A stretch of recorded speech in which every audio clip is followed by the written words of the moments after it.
നിങ്ങൾ ഇങ്ങനെയാണോ വീട്ടിൽ വിളക്ക് വെക്കാറ്? എങ്കിൽ ഇതൊന്ന് കണ്ടു നോക്കൂ. ശ്രദ്ധിക്കേണ്ട കാര്യം, നന്നായി കഴുകി തുടച്ച് ആദ്യം നമ്മൾ വിളക്കിൽ എണ്ണ പാരണം. എന്നിട്ട് വേണം തിരിയിടാൻ. എന്നിട്ട് നമ്മൾ 2 തിരിയിട്ടിട്ട് വേണം കത്തിക്കാൻ. നിലവിളക്കിൻ്റെ അടിഭാഗം ബ്രഹ്മാവും തണ്ടുഭാഗം മഹാവിഷ്ണുവും മുകൾ ഭാഗം മഹാദേവനുമായിട്ടാണ് സങ്കല്പിക്കുന്നത്. നിലവിളക്കിലെ നാളം ലക്ഷ്മി ദേവിയും പ്രകാശം സരസ്വതി ദേവിയും നാളത്തിലെ ചൂട് പാർവതി ദേവിയുമായിട്ടാണ് നമ്മൾ സങ്കല്പിക്കുന്നത്. 2 തിരിയിട്ട് വേണം വിളക്ക് വയ്ക്കാനെന്ന് ഞാൻ പറഞ്ഞില്ലേ. ഒന്ന് കിഴക്കോട്ടും ഒന്ന് പടിഞ്ഞാറോട്ടും തിരിച്ചിട്ട് വേണം നമ്മൾ വിളക്ക് വെക്കാൻ. പിന്നെ 5 തിരിയിട്ട് വിളക്ക് കത്തിക്കുന്നവരുണ്ട്.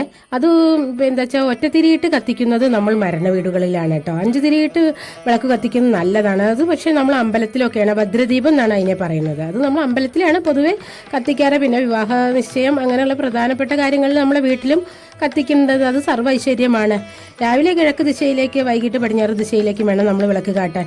പിന്നെ വിളക്ക് തെളിയിക്കുന്ന നേരത്ത് നമ്മൾ പിൻവാതിൽ അടച്ചിട്ട് മുൻവാതിൽ തുറന്നിട്ട് വേണം വിളക്ക് തെളിയിക്കാൻ. വൈദ്യുതി വിളക്കുകളൊക്കെ ആ സമയത്ത് നമ്മൾ അണയ്ക്കണം.